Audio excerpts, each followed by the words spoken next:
কোন নদীকে ত্রাসের নদী বলা হয়, বাংলার দুঃখ নদী কাকে বলা হয় ইত্যাদি কুইক ফ্যাক্টসগুলো সম্পর্কেও জানবো। এই ক্লাসটি দেখার পর আপনাদের নদ নদী সম্পর্কিত আর কোনো রকম ডাউট থাকবে না। So let us start classification of rivers, অর্থাৎ নদ নদীর শ্রেণী বিভাগ। এর মধ্যে পশ্চিমবঙ্গের ভূপ্রকৃতি অনুযায়ী নদীগুলোকে চারটি ভাগে ভাগ করা হয়। কটি ভাগে? চারটি ভাগে ভাগ করা হয়। তার মধ্যে প্রথম হচ্ছে সেটা হলো উত্তরবঙ্গের নদ নদী। উত্তরবঙ্গের নদ নদী, ঠিক আছে, উত্তর দিকের, অর্থাৎ হিমালয় থেকে উৎপন্ন এটি এবং সারা বছর জল থাকে এবং চিরপ্রবাহী। এবং 2 নম্বরে দেখো যে গঙ্গা ও তার শাখা নদী। গঙ্গা ও তার শাখা নদী সমভূমি অঞ্চলের প্রধান নদী ব্যবস্থা, ঠিক আছে। 3 নম্বর পশ্চিমের মালভূমি অঞ্চলের নদ নদী, এবং এই নদ নদীগুলো বৃষ্টির জলে পুষ্ট এবং গ্রীষ্মে শুকিয়ে থাকে। আমরা পড়েছি নিত্যবাহ নদী, অনিত্যবাহ নদী, তো সেই বিষয়টিকে এখানে বোঝাচ্ছে সেই বিষয়টি। এবং লাস্ট অফ অল যে সুন্দরবন অঞ্চলের নদী, এবং এই সুন্দরবন অঞ্চলের নদীগুলো জোয়ারের জলে পুষ্ট থাকে এবং নোনা জলের নদী, ঠিক আছে।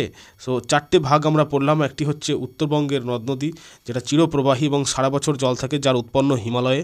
তারপরে দেখো গঙ্গা ও তার শাখা নদী, পশ্চিমের হচ্ছে গিয়ে মালভূমি অঞ্চল এবং মালভূমি অঞ্চলের নদী, এবং লাস্ট অফ অল 4 নম্বর সেটা হচ্ছে সুন্দরবন অঞ্চলের নদী, ঠিক আছে। এবার আমরা চলে আসবো উত্তরবঙ্গের নদ নদী অর্থাৎ হিমালয়ান রিভার্স সম্পর্কে। তো এর মধ্যে প্রথমে যে নদীটির নাম উঠে আসে সেটি হচ্ছে তিস্তা নদী। উত্তরবঙ্গের নদ নদীর মধ্যে প্রধান একটি নদী হলো উত্তরবঙ্গের তিস্তা নদী, ঠিক আছে, তিস্তা। এবং এই তিস্তা নদীর উৎপত্তি কোথায়? তিস্তা নদীর উৎপত্তি হচ্ছে সিকিমের জেমু হিমবাহ থেকে, ঠিক আছে, সিকিমের জেমু হিমবাহ থেকে। ভালো করে মনে রাখতে হবে, কারণ এগুলো আমরা একটু পরেই গিয়ে এমসিকিউ প্র্যাকটিস করে নেবো, ঠিক আছে। যা যা শিখবো সেগুলোর আমরা প্র্যাকটিসও করে নেবো এবং নিজেদেরকে যাচাই করে নেবো যে আমরা কতটুকু দক্ষ হতে পারলাম, ঠিক আছে। তো উৎপত্তি কোথায়? তিস্তা নদীর উৎপত্তি হলো জেমু হিমবাহে। এবং এই তিস্তা নদীর বিশেষত্ব কি? এই তিস্তা নদীকে রিভার অফ টেরর মানে ত্রাসের নদী বলা হয়, ঠিক আছে। ত্রাসের নদী কাকে বলা হয়? তিস্তা নদীকে বলা হয় ত্রাসের নদী। এবং মনে রাখবে যে তিস্তা নদীর কয়েকটি উপনদী হচ্ছে, যেমন রঙ্গিত, লাচেন, লাচুং, এগুলো হচ্ছে গিয়ে তিস্তা নদীর উপনদী, ঠিক আছে।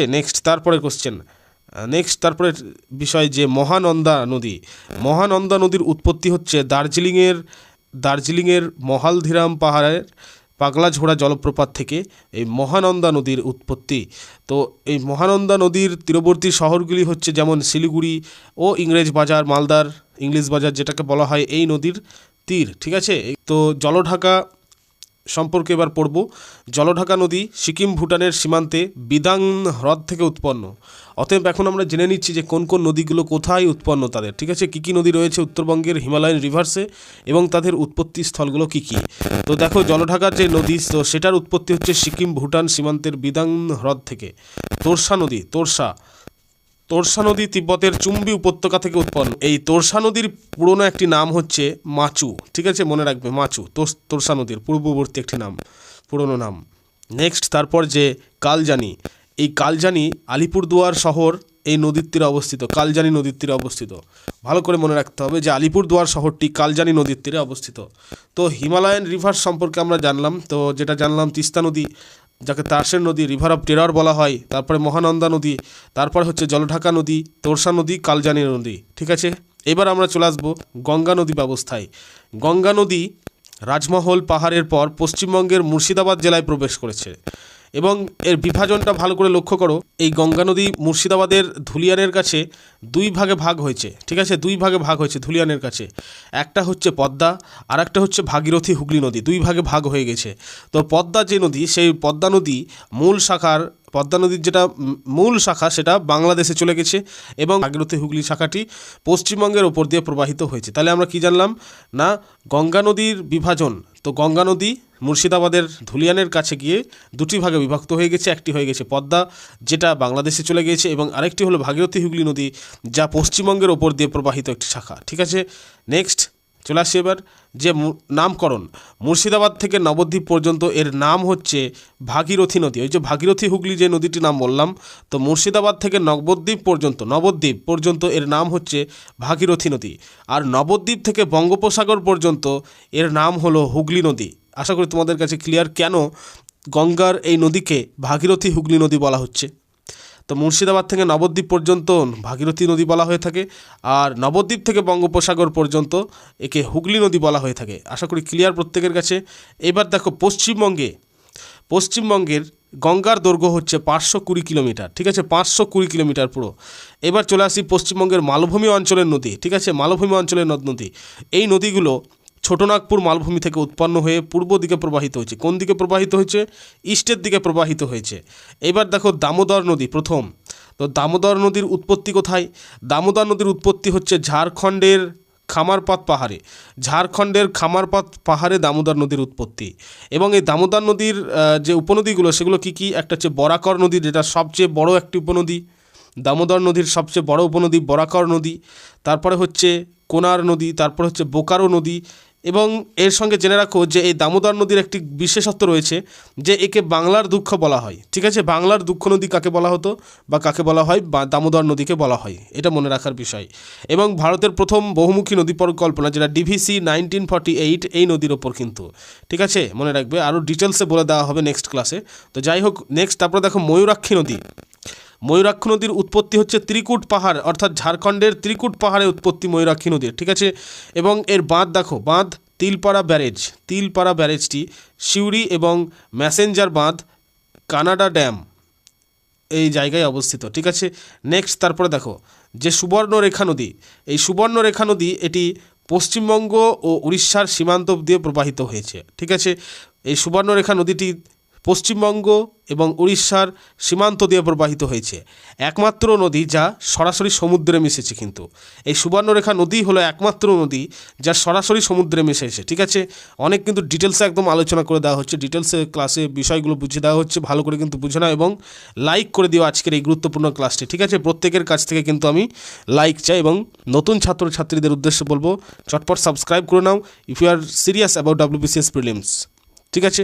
সো নেক্সট দেখো চলে আসবো যে রূপনারায়ণ নদী। রূপনারায়ণ নদী দ্বারকেশ্বর ও শিলাবতী নদীর মিলিত প্রবাহ হচ্ছে রূপনারায়ণ নদী, ঠিক আছে। এবং তারপরে হচ্ছে হলদি নদী। হলদি নদী হলো কংসাবতী ও কেলেঘাই নদীর মিলিত একটি প্রবাহ হচ্ছে হলদি নদী। এবার চলে আসবো সুন্দরবনের নদ নদীগুলো সম্পর্কে।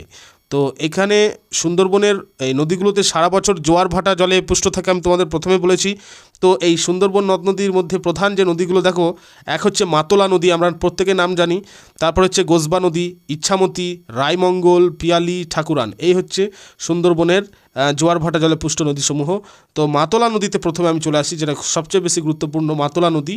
যে সুন্দরবনের সবচেয়ে গুরুত্বপূর্ণ এবং বিপজ্জনক একটি নদী হচ্ছে মাতলা নদী, ঠিক আছে। মাতলা নদী হচ্ছে সবচেয়ে বিপজ্জনক একটি নদী।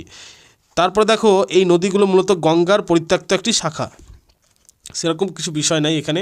নেক্সট এবার যে কুইক মেমোরি চার্টে এবার চলে আসবো, যেগুলো সবচেয়ে বেশি ইম্পর্টেন্ট। যে দেখো পশ্চিমবঙ্গের দীর্ঘতম নদী, কুইক ফ্যাক্টস এগুলো আমরা আলোচনা করে নেব এবার। কুইক ফ্যাক্টস কয়েকটি, যে পশ্চিমবঙ্গের দীর্ঘতম নদী হচ্ছে গঙ্গা, যার দৈর্ঘ্য হচ্ছে 520 কিলোমিটার, ঠিক আছে।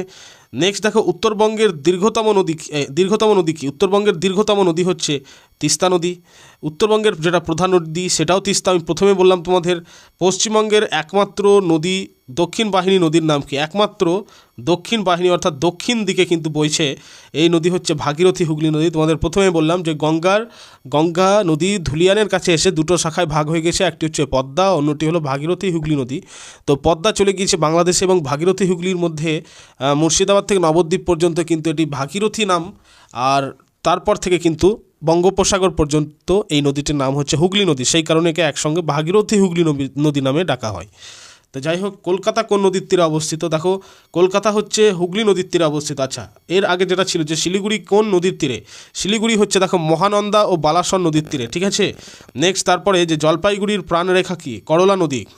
করলা নদী হচ্ছে জলপাইগুড়ির প্রাণরেখা। কেন প্রাণরেখা এই বিষয়টি তোমরা আমাকে কমেন্টে জানাও, ঠিক আছে। এটা তোমাদের কমেন্টে টাস্ক থাকলো একটি ছোট্ট। তো যাই হোক, যে জলপাইগুড়ির প্রাণরেখা নদী হচ্ছে করলা নদী। এবং তারপরে দেখো যে পশ্চিমবঙ্গের ত্রাসের নদী, যেটা আমি প্রথমেই বললাম, সেটি হচ্ছে তিস্তা নদী। এবং পশ্চিমবঙ্গের জীবনরেখা সেটা হচ্ছে গঙ্গা, ঠিক আছে। গঙ্গা হচ্ছে প্রধান নদী। এবার চলে আসবো গুরুত্বপূর্ণ ড্যাম আর ব্যারেজগুলো সম্পর্কে। দেখো ফারাক্কা ব্যারেজ কি? গঙ্গা নদীর ওপর নির্মিত ফারাক্কা ব্যারেজ মুর্শিদাবাদে। তারপর হচ্ছে তিলপাড়া বাঁধ ময়ূরাক্ষী নদীর ওপর, যেটা অবস্থিত বীরভূমে। মুকুটমণিপুর বাঁধ কংসাবতী নদীর ওপর অবস্থিত, যেটার লোকেশন হচ্ছে বাঁকুড়া। আর লাস্ট সেটা হচ্ছে দুর্গাপুর ব্যারেজ, সেটা হচ্ছে দামোদর নদীর ওপর, ঠিক আছে। So clear. এবার আমরা প্র্যাকটিস করে নেব কয়েকটি গুরুত্বপূর্ণ প্রশ্ন যেগুলো WBCS প্রিলিমসে এসেছে এবং এবারও আসবে, ঠিক আছে। সো প্রত্যেকে কিন্তু কমেন্টে উত্তর দেওয়ার চেষ্টা করবে। আমার আগে আমি প্রশ্ন বলার সাথে সাথে যেন উত্তর হয়ে যায় কমেন্টে। So let us start. দেখো পশ্চিমবঙ্গের দীর্ঘতম নদী কোনটি? চটপট রাইট আনসার করো। পশ্চিমবঙ্গের দীর্ঘতম নদী হচ্ছে গঙ্গা নদী, ঠিক আছে, যার দৈর্ঘ্য হচ্ছে দেখো 520 কিলোমিটার। নেক্সট কোশ্চেন, যে পশ্চিমবঙ্গের কোন নদীকে ত্রাসের নদী বলা হয়? ত্রাসের নদী, কারণ বন্যার কারণে এটি বলা হয়, ঠিক আছে। ত্রাসের নদী বলা হয় কোন নদীকে? তিস্তা নদীকে বলা হয় ত্রাসের নদী, ঠিক আছে। দামোদর নদীকে বলা হয় বাংলার দুঃখ নদী, ঠিক আছে। নেক্সট তারপরে কোশ্চেন দেখো, যে দামোদর নদীর প্রধান উপনদী কোনটি? দামোদর নদীর প্রধান উপনদী হচ্ছে বরাকর, রাইট। নেক্সট তারপর শিলিগুড়ি শহরটি কোন নদীর তীরে অবস্থিত? চটপট রাইট আনসার করো কমেন্টে। সো প্রত্যেক ছাত্রছাত্রীদের উদ্দেশ্যে বলবো অবশ্যই কিন্তু লাইক করে দিও, আজকের এই গুরুত্বপূর্ণ ক্লাসটিকে লাইক করে দিও, লাইক করে সাবস্ক্রাইব করে দিও, ঠিক আছে। সাবস্ক্রাইব করে সঙ্গে থাকো, প্রত্যেক নতুন ছাত্রছাত্রীদের উদ্দেশ্যে জানানো হচ্ছে।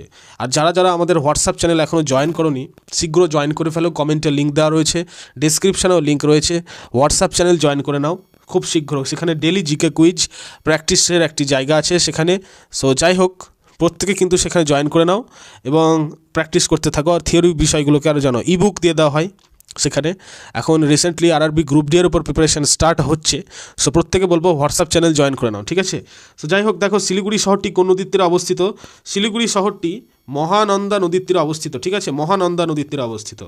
নেক্সট তারপর তিলপাড়া বাঁধ কোন নদীর ওপর অবস্থিত? একটু আগেই বলা হলো, তিলপাড়া বাঁধ ময়ূরাক্ষী নদীর তীরে অবস্থিত এবং নদীর ওপর অবস্থিত, এবং এটি কোথায় অবস্থিত? বীরভূম জেলায় অবস্থিত, ঠিক আছে। নেক্সট তারপরে কোশ্চেন, যে পশ্চিমবঙ্গের কোন নদীটি সরাসরি বঙ্গোপসাগরে গিয়ে মিশেছে? সরাসরি বঙ্গোপসাগরে মিশেছে, আমি একটু আগেই বললাম, সুবর্ণরেখা নদী, ঠিক আছে, সুবর্ণরেখা নদী। নেক্সট তারপরে দেখো, যে ম্যাসেঞ্জার বাঁধ কোন নদীর ওপর নির্মিত হয়েছে? আমরা প্রত্যেকেই জানি ময়ূরাক্ষী নদীর ওপর নির্মিত হয়েছে ম্যাসেঞ্জার বাঁধ, এবং একে এই ময়ূরাক্ষী নদীকে মানে কানাডা ড্যাম বলা হয়ে থাকে। আমি একটু আগেই বললাম তোমাদের, ঠিক আছে, কানাডা ড্যাম বলা হয়ে থাকে। নেক্সট কোশ্চেন দেখে নাও, যে হলদি নদী কোন দুটি নদীর মিলিত প্রবাহ? হলদি নদী হচ্ছে কংসাবতী ও কেলেঘাই, এই দুটি নদীর মিলিত প্রবাহ, রাইট। নেক্সট তারপর সুন্দরবন অঞ্চলের সবচেয়ে গুরুত্বপূর্ণ বা বড় নদী কোনটি? সবচেয়ে গুরুত্বপূর্ণ সুন্দরবন অঞ্চলের, ভালো করে মাথায় রাখতে হবে কিন্তু বিষয়গুলোকে। সুন্দরবন অঞ্চলের সবচেয়ে গুরুত্বপূর্ণ নদীগুলো হচ্ছে মাতলা নদী, ঠিক আছে, মাতলা নদী হয়ে যাবে এটার সঠিক আনসার।